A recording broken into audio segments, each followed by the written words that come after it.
The Beatles' A Hard Day's Night is one of the most iconic early 60s rock albums of all time. With songs like the title track, A Hard Day's Night, Can't Buy Me Love, and If I Fell, this is Beatles at its purest and a foreshadowing to the great experimentation to come. Today we're going to show you 10 very interesting facts about the Beatles' album A Hard Day's Night. Let's do this. John and his son Julian Lennon's relationship has often been depicted as estranged, but at this moment Julian had just had his first birthday and John was in attendance for his boy's milestone. John had the title for the song from Ringo, which we'll get into a bit later, and the lyrics came flying out to him. So fast, in fact, that John reached for whatever scrap of paper he could find, and seeing that Julian had just had a birthday card fit the bill. He wrote what seems to be the bulk of the lyrics on it, and scratched out the phrase, "My tiredness is through," for "the things that you do," based on a suggestion by a close friend and journalist Maureen Cleave. The birthday card with original lyrics is on display at the Sir John Riblatt Treasured Gallery at the British Library. Recognize this chord? Well, it's so recognizably Beatles that many consider it to be as iconically Beatles as the last chord in A Day in the Life. And for good reason. Hard Day's Night's film director Richard Lester implored the band to open the title song with something grand. George Martin recalls, saying, "We knew it would open both the film and the soundtrack LP, so we wanted a particularly strong and effective beginning. The strident guitar chord was the perfect launch." Many have debated exactly what this magic chord was, and in an online chat with George Harrison back in 2001, he confirms it was an F chord with a G on top, meaning an F add 9, but you'll have to ask Paul about the bass note to get the full story. Currently, the going performance of the chord suggests it is George Harrison with the F add 9 on an electric 12th string, John playing an F add 9 on an acoustic guitar, Paul playing a D note on the A string of his bass, and George Martin playing D2, G2, D3, G3, and C4 on a Steinway. Woo-wee, all for one chord, and boy oh boy, if that's not rock and roll, I don't know what is. Speaking of magic, Maureen Cleave, who suggested John fix up some lyrics for the title track, remarks on how quickly the song came together after he brought it to the rest of the band. She says, "The song seemed to materialize as if by magic. It consisted of John humming to the others, then they would put all their heads together and hum, and 3 hours later they had this record."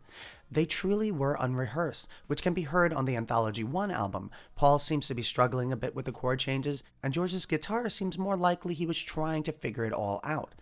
Most people are aware that the title A Hard Day's Night came from Ringo, who is known for his malapropisms, just getting things grammatically incorrect in an adorable way. But John actually used Ringo's phrase before the song in his book in his own right. That piece, Sad Michael, reading, "There was no reason for Michael to be sad that morning, the little wretch. Everyone liked him, the scab. He had a hard day's night that day, for Michael was a cocky watchtower."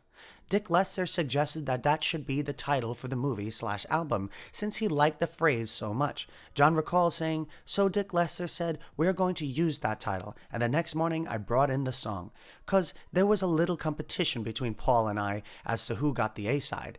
It may not seem like a big deal, but after years and years of making a name for themselves by playing other people's songs, till this day Twist and Shout is one of their more popular recordings. The Beatles finally have an album all to themselves, marking an absolute end of an era, where the boys could dominate their own albums with their own songs, and if they did a cover, it was only because they really wanted to."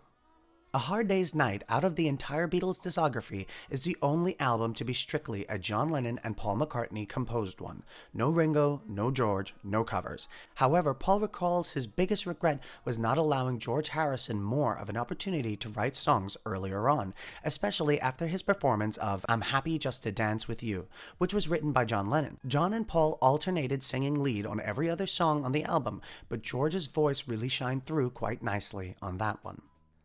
George actually met Pattie Boyd for the first time on the set of A Hard Day's Night in 1964. She had a tiny, uncredited performance in the film as a schoolgirl and only spoke one line.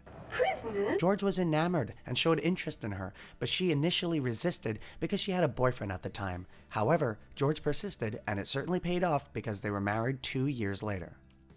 Although Ringo is actually considered to be the best Beatles actor by a few directors, and praised for his lonely walk along the river in this film, Ringo actually admitted his perfectly downtrodden performance had a bit to do with drinking too much and being hungover. He says, Getting up early in the morning wasn't our best talent, and there's an example of that in one scene, the one for which I got really good credit, walking by the river with a camera, the lonely guy piece. I had come directly to work from a nightclub, very unprofessional, and was a little hungover, to say the least. I was so out of it, they said, well, let's do anything. I said, let me just walk around and you film me. And that's what we did. And why I look so cold and dejected is because I felt like shit.